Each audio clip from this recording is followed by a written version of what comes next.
Quickly, let me just tell you about who we are and what we do. So CISA, it's the youngest agency under the Department of Homeland Security umbrella. It's only been around for about 5 years. And really our main goal is to help critical infrastructure develop the cybersecurity programs. And so we offer assessments, we offer workshops, and we also offer things like tabletop exercise to have critical infrastructure owners just improve that cybersecurity posture overall. The thing is that a lot of small businesses do not know that we're here to support them as well. Our usual stakeholder are the large organizations, large private industry. However, if you're a small business that's supporting critical infrastructure, we can offer those services to you as well. Know that they're free of cost. They're federally funded services, so they're already yours. It's just up to you to take advantage of them whenever you think that time is. Another thing to know about the agency is that we keep a constant contact with you as threats evolve.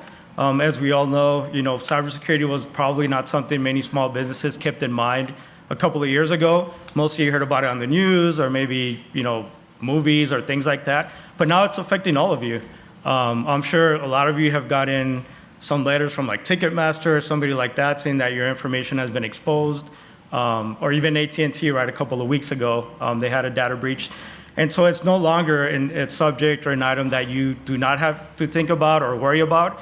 It's now a business risk that all of you need to consider. And so, yeah, that's one of the reasons why we're starting off the session today in this event is speaking on cybersecurity. And so some of the things we'll cover will be small business cyber risk. So what things you all need to think about. Again, what resources you all might have to leverage to consider that, to maybe help you protect against threats. We'll talk about best practices. A lot of the best practices from the agency side that we promote is nothing complicated. It's not going to cost too much money. Really, it's just being aware of things and having training and training your employees as well. Strategic planning, obviously when you come up with a cybersecurity plan, that's not something you just kind of start doing. It takes some thinking, right, and some planning.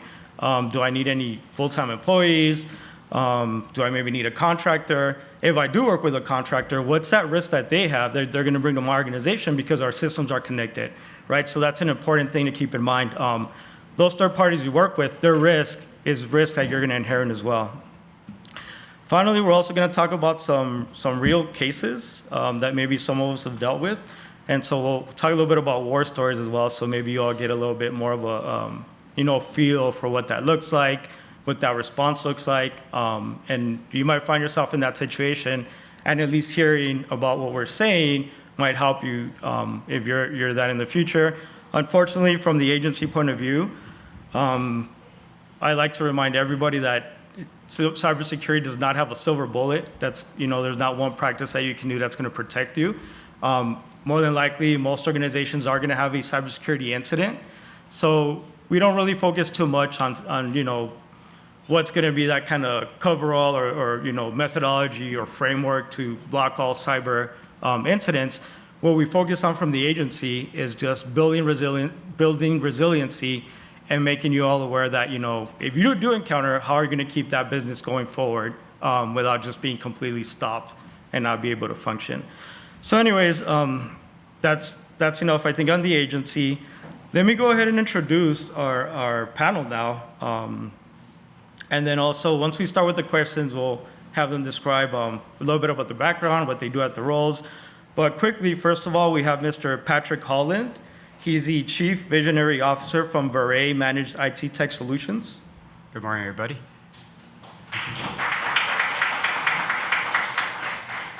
Also joining us is Mr. Russel Ezzell. He's the Regional Security Operations Center Manager at Angelo State University. Good morning. And finally, we have Dr. Yuan. He's an associate professor at the Department of Computer Science at the University of Texas Permian Basin. Good morning. All right, so to get started, I'll start with Patrick. Can you please explain your role at Varay and how Varay helps small businesses ensure that their employees are adequately trained and aware of cybersecurity best practices? Sure. So thank you all for the opportunity to speak here today. I'm a small business owner like most of y'all. I'm just fortunate enough to get paid to do what I'm passionate about. Varay is a 22-year-old company, small business that focuses on the Odessa, Midland, San Antonio, and El Paso markets. So we use a framework called EOS to run our business, Entrepreneur Operating System. I wish I knew about that when I first started my business. It's really helped me run the business and help my team members understand what's expected of them and also participate in what our vision is and what our mission is. From a training standpoint, we do provide managed IT services. So we are a vendor that you outsource to take care of your IT needs. And the industry's changed somewhat, and I think around 6 years ago, I started seeing a change to where we were not as focused on infrastructure as we were on cybersecurity. Ransomware really was what had kicked all that stuff off.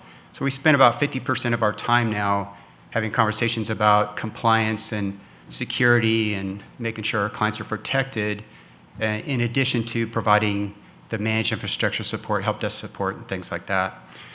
From a cybersecurity training standpoint, there are programs out there. We use a product called KnowBe4. Most of y'all probably have heard about it. There are free resources like SANS.org provides free resources that you can use. The challenge is, do you have resources inside your company to then run that for you? But it's important to assign that responsibility to someone to make sure that gets done. Most cybersecurity programs will do phishing simulations, so pure app phishing simulations to help educate your staff on what they should be looking for, what they should not click on, what they should ask questions about. But what's really important is it's scary to folks. For those people that did not grow up with technology, I'm 60 years old. You know, I grew up with like first PCs, and my dad is, well, he's approaching 90. So it's scary to them. And helping your staff understand that it's okay to ask questions and not let them feel vulnerable or diminished in any way, where they're comfortable with saying, hey, I have a question here, and train them on how to raise those questions and who they send those requests to. In addition to that, you're going to be doing periodic training, and depending on your industry, where you're healthcare or you're serving DoD or whatever your industry focuses on, that training should be in alignment with your industry and what you need to be looking out for. So that's what we do at our company. We do practice another thing where Microsoft termed it eat your own dog food. We eat our own dog food. So we use the tools that we use for our clients. Otherwise, we'd be hypocritical. Thank you.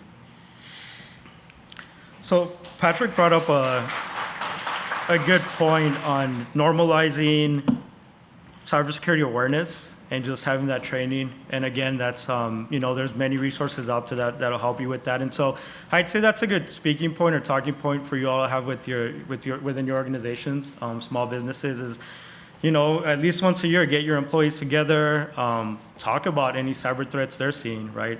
What are they doing to overcome them? What was the last time they heard, anything impacting their personal lives? Maybe some of their data, again, maybe was spilled through some breach. And so definitely, I think, that's a great point, Patrick, to normalize speaking on cybersecurity and just bringing that awareness. Now, Russel, speaking about threats, can you please let us know your role at the ASU SOC and what are those threats that you're seeing from there? Yes, good morning, everybody. My name is Russel Ezzell, as he mentioned. I'm the SOC manager at Angelo State University. So we partner closely with the Texas Department, DIR. That's the Department of Information Resources. It's basically the IT department for the whole state of Texas. So they had a cybersecurity disaster about 4 or 5 years ago that was widespread and all across the state of Texas. And Governor Abbott actually declared a cyber emergency for the very first time. I think it was 2019, if I've heard the story correctly. And so they had the idea at the time, because they did not have enough folks at DIR on the CERT team, that stands for the Cybersecurity Incident Response Team, to actually go out and help all of those folks all at the same time. They went out and did the best they could, as fast as they could, but someone at the time had the idea that they should seed incident responders all across the state of Texas, and they chose to use universities as their medium to do that.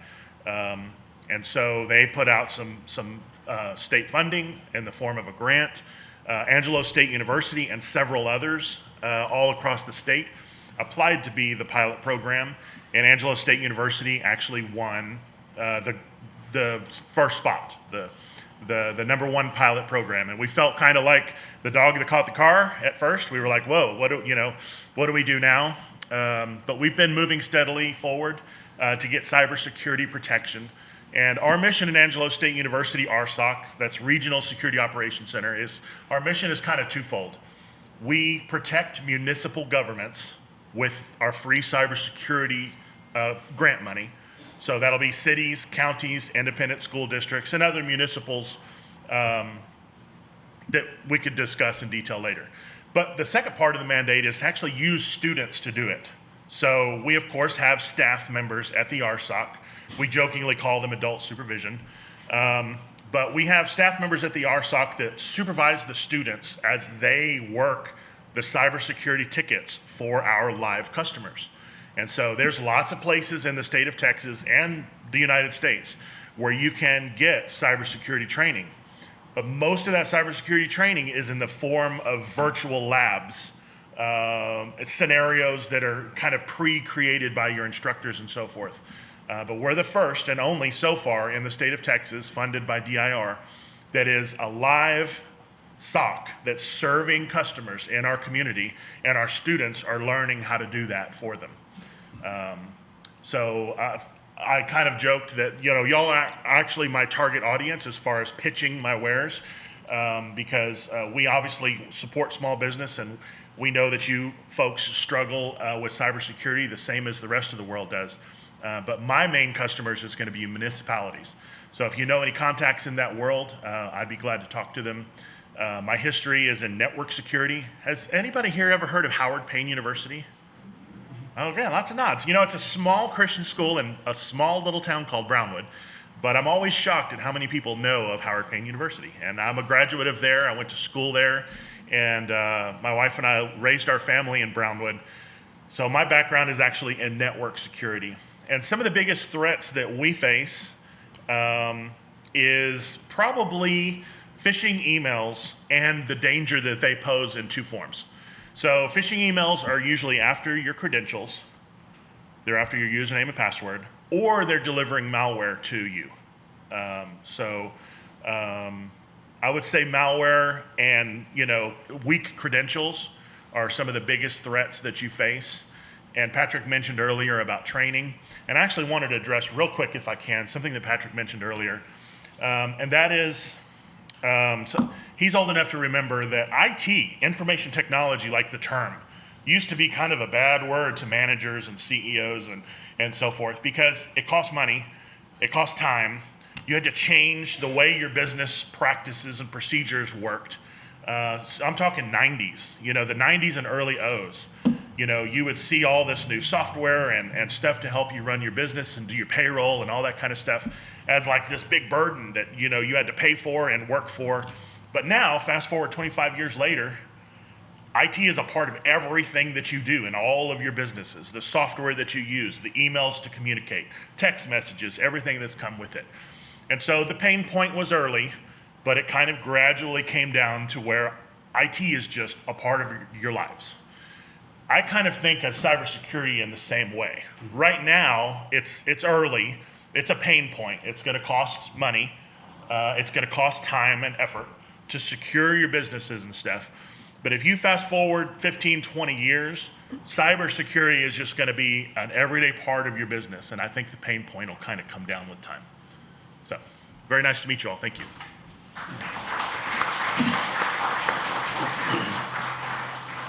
So Russell brought up a great point on phishing awareness along with training. So I think that might be the number one threat that everybody faces, regardless of large organization, small business, independent contributor, anything. We all get those phishing emails almost on a daily basis. It's not the Prince of Nigeria giving you $1 billion, right? Like, ignore that. Don't fall for that. However, one thing about threats, and especially something I've seen in my role with CISA, is that they don't really discriminate on what you do, how large your organization is. Basically, they're just hitting everybody, and if you just happen to fall for that phishing email, or if you have that exposed vulnerability, you're going to be an easy target. And so in a way, that's something that's a little bit difficult for me to explain to stakeholders I work with as an advisor, is that you're on your own, right? So when that incident happens for the most part. And so it's important that you have an incident response plan. You have maybe third parties you work with that can help you respond, recover from an incident. CISA is really good at the left of boom part, pre-incident of an incident, incident lifecycle. From the federal side, also the FBI is really good at the right of boom or the last part, right leaning part of an incident. However, during the actual attack, the incident you're experiencing, again, if you're not prepared, it's going to be difficult for you to manage. And so having said that, Dr. Yuan, how would you recommend small businesses protect themselves from cybersecurity threats? Thank you. I think cybersecurity, this term is very general terms. And the first thing you need to get clear is that what exactly you want to protect. Because there are three things get involved. One is confidentialities, and then integrities, and then availabilities. So for example, you have a companies right there. You want to protect your data, or you want to protect your device, or you want to protect everything. This is just like a human body. So you actually have diabetes, and you have these or that issues. What is most important for you? And that's where your resource is supposed to lean toward. And that's the first thing. So ask yourself what's the most important things you want to protect first. And secondly, and another thing I want to mention that among all the technologies, and one of the most uncertain factors is not the attack from the outside.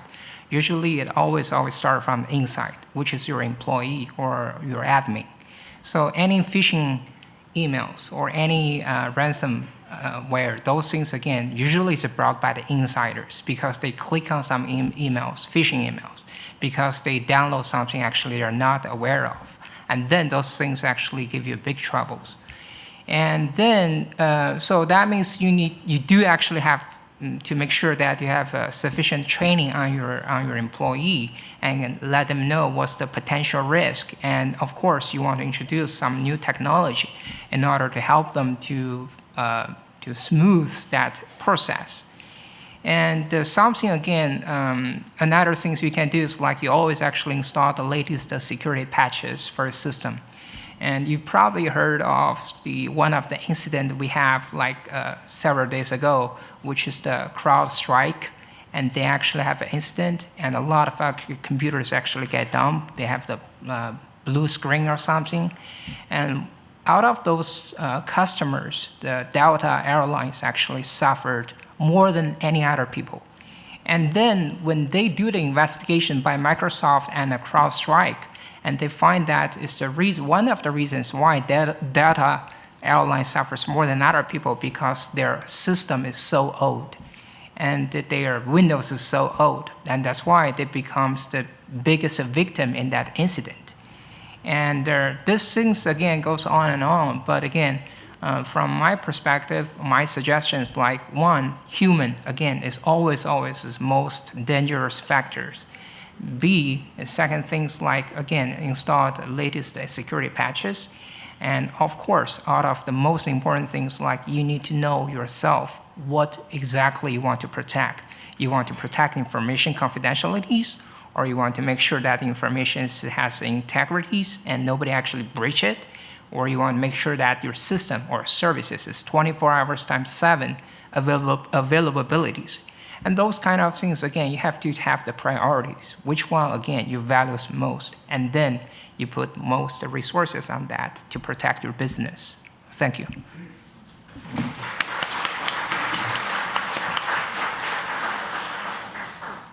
So Russell, let's say, for example, your small business is implementing some of those best practices. They identify their data, their critical data.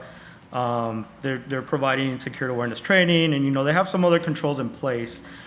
But still, they suffer a breach. What should small business owners do in the event of a cybersecurity breach? That's an excellent question. The first part is actually before the breach, and that is that you really need to have an incident response plan for your organization, no matter your size. If you're an employee of 2 or if you're an employee of 2,000, you need to have an incident response plan for your organization. And there's lots of really good ones out there on the web that are just templates where you fill in the blanks. One of them that I've worked with a lot of my customers is the DIR Red Books. So if you go to Google and look for Department of Information Resources or Texas DIR Red Books, it's a document you can download and just fill in the blanks. And of course, there might be whole sections that don't apply to your business. Just highlight it and delete it and customize it to what your organization needs. But what needs to be in that plan is what actions you're going to take during a cyber incident. And I can confirm with all of my experiences, when an incident happens, your emotions are strong, your adrenaline is high, you're not necessarily thinking clearly, there's almost always going to be money lost, and other scary things happening. So you want to have a written plan that you can have ahead of time. And that's called an incident response plan. Okay, so in the incident response plan, depending on your industry, you'll need to, call your bank if there's money loss. You'll need to change the passwords of any or maybe all of the accounts in your organization. If you happen to know which account was compromised and caused the loss, you can change that one. But I recommend you change the passwords of everyone in your organization after you've had an incident. That should be part of your incident response plan as well. And then, of course, if you have, you can call the police. You can report the crime, because cybercrime is a crime. A lot of police departments have resources that can help you. Some don't. Sometimes they'll actually send you up to the FBI, and the FBI has resources that can help folks during cybercrime. Now, I can tell you that the police departments and the FBI are going to be more focused on fighting the crime and solving the crime and those kinds of things. But you might also, depending on your industry, have reporting guidelines. And so that needs to be in your incident response plan too, is if I have to self-report this data loss to some kind of governance, to Texas or DIR or whomever, to say, yes, I've had some data loss, or no, I've had some ransomware, I've had some machines and so forth. A lot of times there are government regulations that you kind of have to self-report. And it's really not as scary as they make it sound. I know when you contact DIR, they say, okay, that's terrible, we're sorry that happened. What can we do to help? So, but yes, in the event of a cyber disaster, you want to have a well-documented plan and go over it with your folks. And this goes back to what Patrick said and to what Dr. Yuan touched on as well. And that's training your people. Set aside some time, at least quarterly, maybe monthly, that you sit down with your folks, do some phishing simulation with KnowBe4 or other softwares out there, and go through your incident response plan. Make sure your incident response plan has a good call tree. Like I said, you'll document who you call, including inside your own organization. It might be CEO, CFO, IT guy, blah, have all their after-hours cell phone numbers. Make sure when they put their phones to sleep, they've got your number on their friends and family plan so that it'll actually ring if this is in the middle of the night. I'm speaking from experience on that one. But no, in the event of a cyber incident, you want to have a documented plan. And execute it step by step.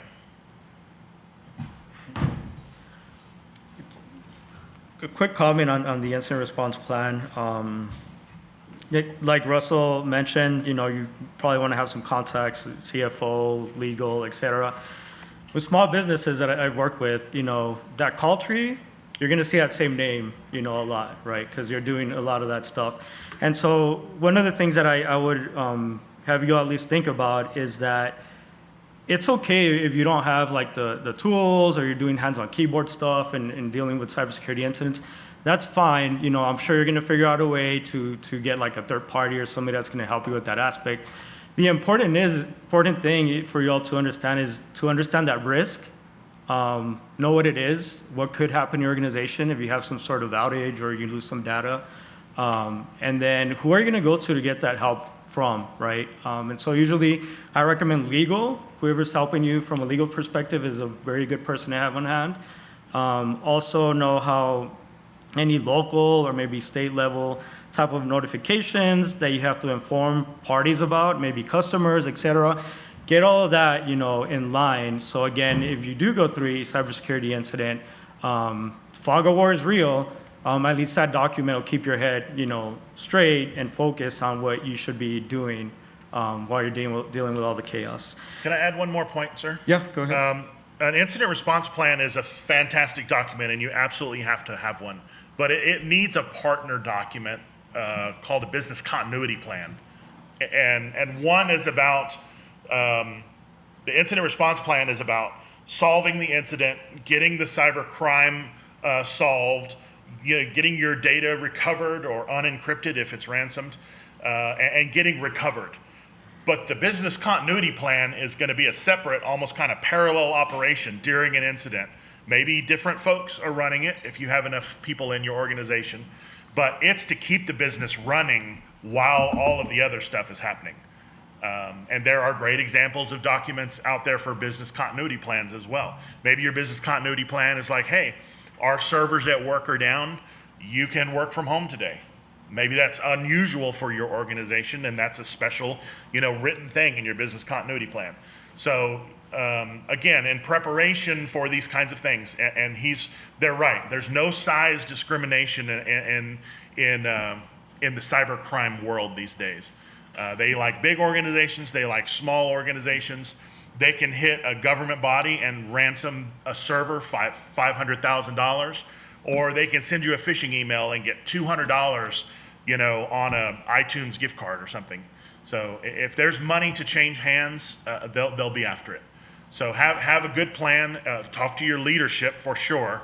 You probably are the leadership, but talk to your team about what these plans are and who's going to run them. But incident response plan and business continuity plan will kind of be buddy documents. That's a good point. And so, Patrick, I'll ask you, Dr. Yuan, comes from academia in his current role. That's where he puts all of his time into. Russel, supporting local government through his SOC. I focus on supporting critical infrastructure owners. In your role, you're kind of across the spectrum, right? So you help organizations of all shapes and sizes, different business processes, et cetera. Can you share some real life examples of businesses that were victims of or successfully defended against a cyber attack? And what can we learn from them? Yeah, unfortunately, I can certainly share some information, of course, keep people confidential, but we're getting to a mode where it's almost zero trust. And that's, if you think about that, I would question any email you're not expecting. I question any calls I get.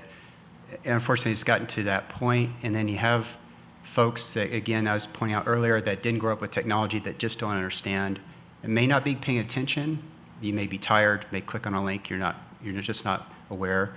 So there's been instances where I had one time where a client referred someone to me, and it was one of these cases where there wasn't much we could do. Their email got compromised, the attacker got access to their bank information, took over their cell phone account, got into all the bank accounts and drained their accounts. So in this case is a phishing attack, email phishing attack, and that's how they got access to all his information and stole his money. What can you do about that? Well, there's software that will scan email. It's email security tools, and the default tools you get through, say, Google, Microsoft, I don't think are sufficient. You have to take it to another level or add a third party, even more recommended. But the tools are doing a better job to identify people that are impersonating, blocking malware, putting attachments in a sandbox and scanning the attachment to make sure it's then not delivered and then causing an issue for you. So in that case, unfortunately, there wasn't anything we can do. It was a learning lesson for the individual, but in this case, they're at the kind of towards retirement. So it was devastating. We had another client. Now, this is more of an internal controls issue. So this is not an IT issue, or cybersecurity. This is internal controls. So they were dealing with a vendor who they dealt with like 20 years. and they're negotiating a six-figure transaction, the vendor's email account got compromised. And so the attacker then was looking at the email and saw this transaction going on and interjected and then started the negotiations. And in that negotiation through email said, hey, my bank account information's changed. Send the money to this account. So the client in this case, they did not verify, did not go look, say, we got a request for new bank information. That should have been an internal controls procedure because there's no way they would have known that this account was compromised. It's coming from a legitimate source. In that case, no phishing or no email security, no cybersecurity training per se is going to, well, in this case, training would help, but a tool would not help because it's coming from a legitimate source. So I do recommend to our clients and my family, always get verbal confirmation with anything that has to do with a financial transaction. And even if you're selling something on Facebook Marketplace, I mean, there's so many, unfortunately it's got so bad where you have to question everything. If you doubt something, say, I want a phone call. And normally they're not going to call you back if it's not legit. And aside by that, if you are dealing with anything like Facebook Online, whatever, if they just brought online a brand new account, that's where they're negotiating from, that's a big red flag. So there's other things you could do. Recently, actually in June, all probably saw the press, and if you're trying to buy a car, CDK Global got attacked, and that's the main software that auto dealerships used. And it was devastating for dealerships. They had to go back to paper. And you probably read the news where it took about 2 weeks to recover. It actually took almost 3 weeks for the dealerships to be able to get systems back online, and everything that they do was in this platform. So if there's a software tool that you use that's critical to your business, and it's part of the incident response plan, you do need to count on the fact that that will go down. And it may go down not based on cyber attack, it may be something else. But we are very dependent on technology nowadays, and cybersecurity is very crucial, but count on the fact that some critical tool will come down or will go down, and what's your backup plan? How will you continue to operate? You may have to decide to send people home, and because as employers, that's a cost, and we have to be able to respond quickly to adjust to that.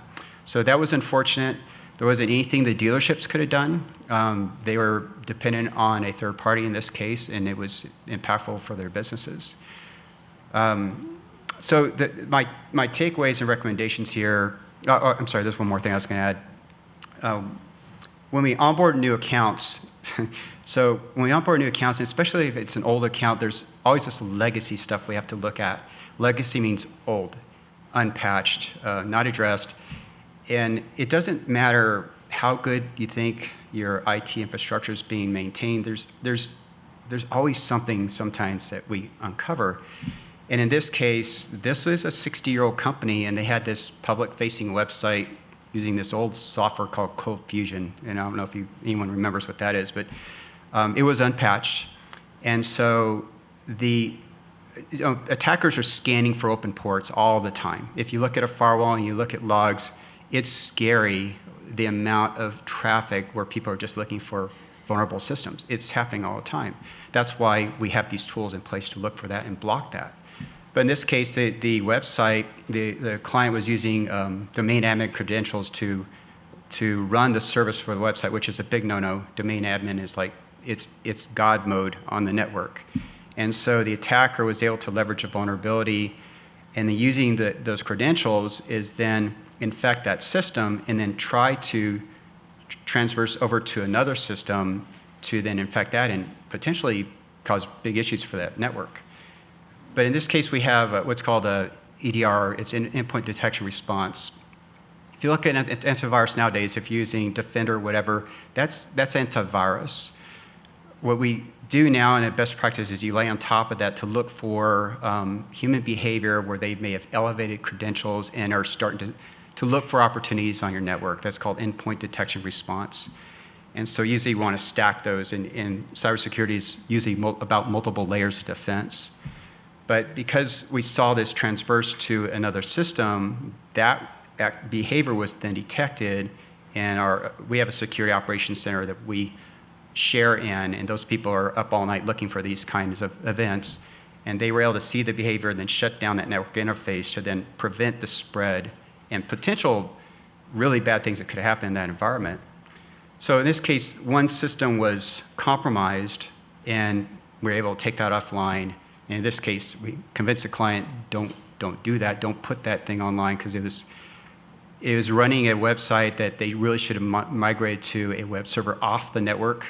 And the lesson learned there is if you have any public-facing systems, keep in mind that those are points of vulnerability on your network, and especially if they're tied into your internal systems. Usually it's better to separate or segment that.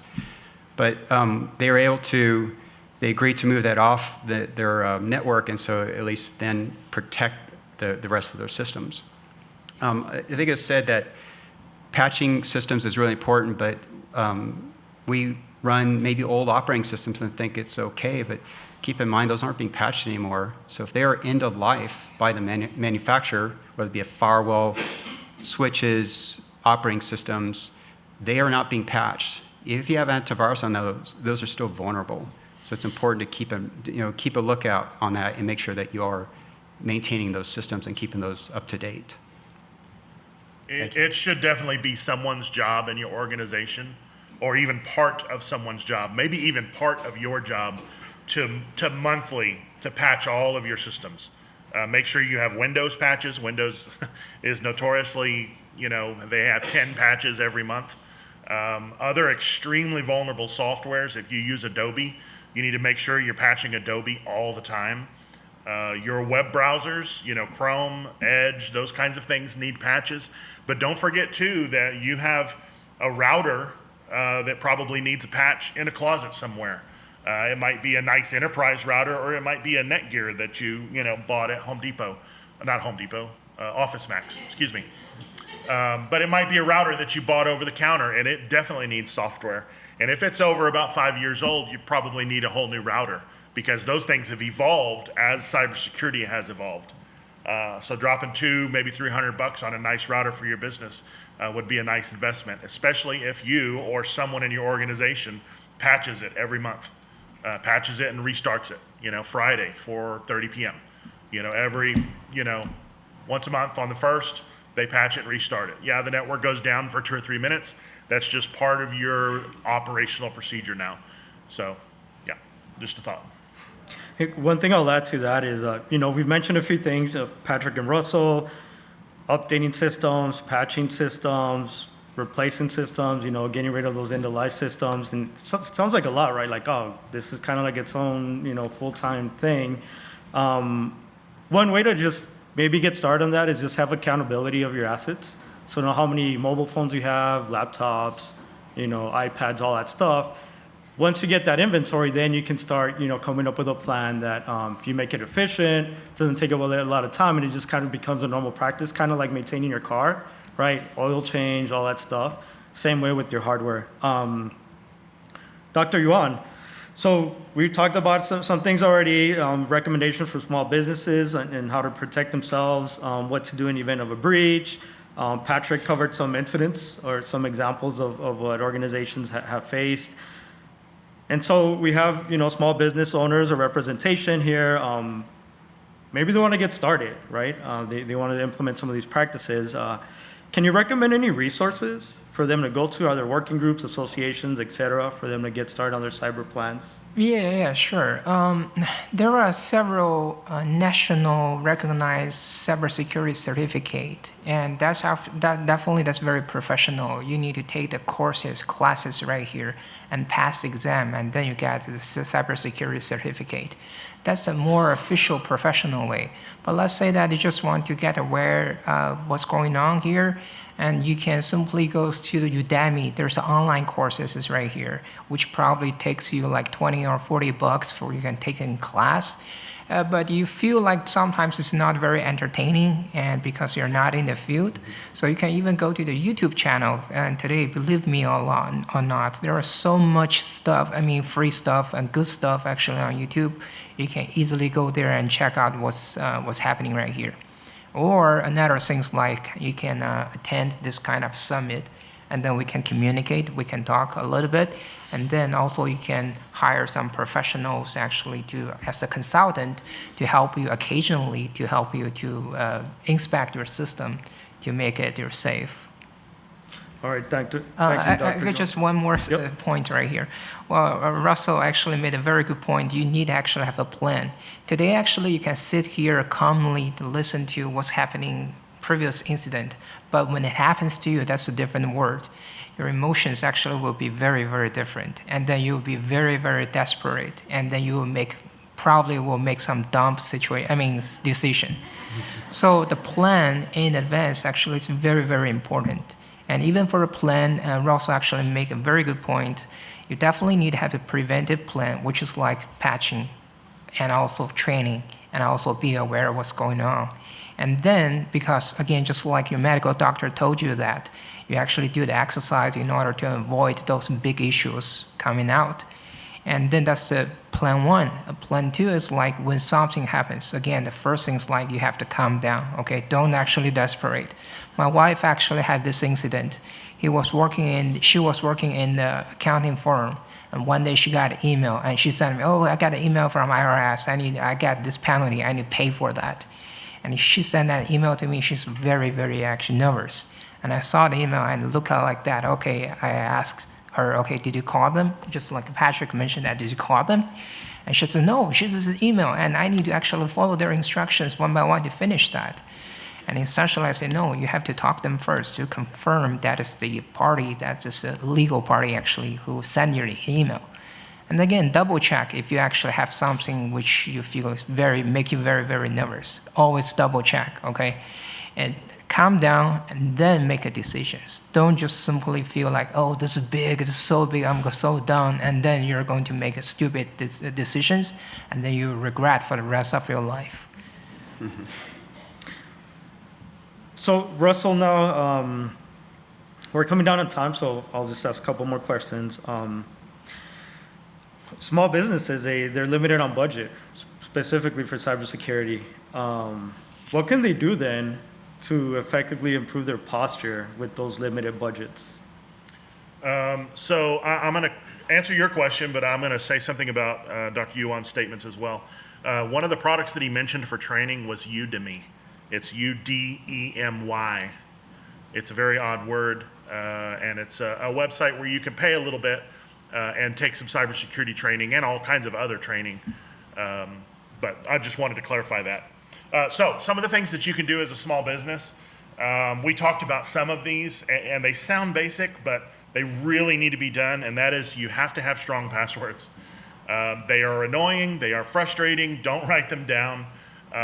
Do use password managers. You know, if you have so many passwords in your life that you have to write them down, then you probably should be encrypting those and putting them in a safe password manager. You can buy some for very inexpensive.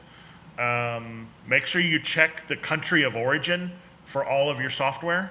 Cybersecurity is a dangerous world, so you need to know if your antivirus software is made in Russia. I'm speaking of Kaspersky. If anybody uses Kaspersky, you probably should look into that. Same with all of your tools and password managers and so forth. You need MFA. That stands for multi-factor authentication. It's the way that you can log into your account and then it beeps your phone and says, put in this code, or it asks for your thumbprint, or 2 ways to log into your accounts, especially if that account involves money in any way. If it's your work account and you're the payroll coordinator, you absolutely should have MFA to log into your products at work. It's inconvenient, but inconvenient usually means more secure. So you definitely need MFA in your organizations, and there's free softwares out there that can help you do that. I even have some of them written down. Where's my MFA list? The Google Authenticator, the Microsoft Authenticator. There's one called Authy, A-U-T-H-Y. So these are products that you can use to MFA your own stuff. Even if your enterprise software doesn't have MFA, you can put MFA into your own things. Patching systems is enormous. Like, you've got to patch your systems, patch your softwares. We've already beaten that horse. And another thing that's just kind of built into your business, if you can, and that's separation of powers. So make sure, and again, inconvenience usually means more secure. Have separation of powers built into your organization. Have it to where the person who approves a payment is not the same person who cuts the check, is not the same person who signs the check. Have some separation of powers built into your business, especially when it surrounds money, especially when it surrounds PII, which is personally identifiable information. It's usually what the hackers are after, is either money or PII. And if they have PII on all of your customers, that's how they can ransom it back to you. So if they have their names, credit cards, socials, phone numbers, all the things that all of us have out there on the web and you have for your customers, that PII is what the adversary is after. So you want to have separation of powers, especially for those two things, private information and money. But those are some things that they actually don't cost a lot of money. They will cost you some time. They will cost you some effort. And it goes back to what I said in the beginning. Think about IT in the 90s and 00s. It was a bad word for managers because it cost time and it cost money. Well, cybersecurity is the same way now, but I think the pain is gonna go down as we all kind of adapt to this crazy wild world that we live in. Okay, and so last question for Dr. Yuan. No pressure if you can answer in like a minute. We're running out of time. But how do you foresee the threat landscape changing for small businesses over the next several years? This is very good questions. There's something actually will change, something that never change. For example, something never changes, like people take advantage of you, which is human, and then to do something. For example, they know that if you really lose your mind, if you receive an email from Taylor Swift, they know that you will lose your mind when you receive an email from the IRS agency say that you owe some money. They know that you will lose your mind when you receive some email from someone you are really familiar with, and they are taking advantage of those things in order to let you to click something or download something or do something. So we call this one as the social engineering. So these things will never change because humans, you always have your weakness. But on the other side, something is changing, which is technology. 10 years ago and 10 years after is different things. Because of the Internet of Things these days, every people feel like, oh, we have convenient life much more than before. But the things on the other side, there's a lot of vulnerabilities actually in those new systems. For example, the IoTs, the sensors, the phones, and also your watch, your smart glasses, or even those auto-driving cars, those kind of things. And you definitely want to get updated with those new informations. And that's all my comments. Thank you. Okay. Felix.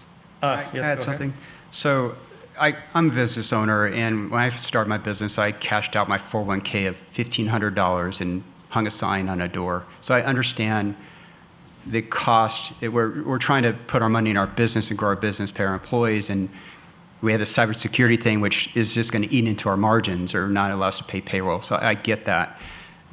I do believe in frameworks. So there's another resource that's ready.gov, whether for your home or for your business, free resources online there. It just takes a little time to sit down and work on this stuff. The other thing too is test your plans. Okay, don't just do it hanging on the wall and say we did it, but test it, because you will find that there's going to be gaps and things will change in your environment that you will forget about. Like look at every single year. A couple frameworks, NIST 800-171 is kind of the gold standard. CIS controls, you can get access to that. Also, that's another framework that we actually happen to use. But there is a model to do this for your business. Or reach out to someone, look at your trade organizations. Most of the times they have resources that can help guide you for your industry and do that at little to no cost for your business. Thanks. All right, well, thank you, everybody. That concludes our session on cybersecurity, protecting your business in a digital economy. I just want to thank Mr. Robert Ezzell for taking part of it, Mr. Patrick Holland, and Dr. Yuan. If you have any questions, we'll be here, the rest of the day, or at least the morning. So, we'll be here to help you. Other than that, thank you for inviting us here.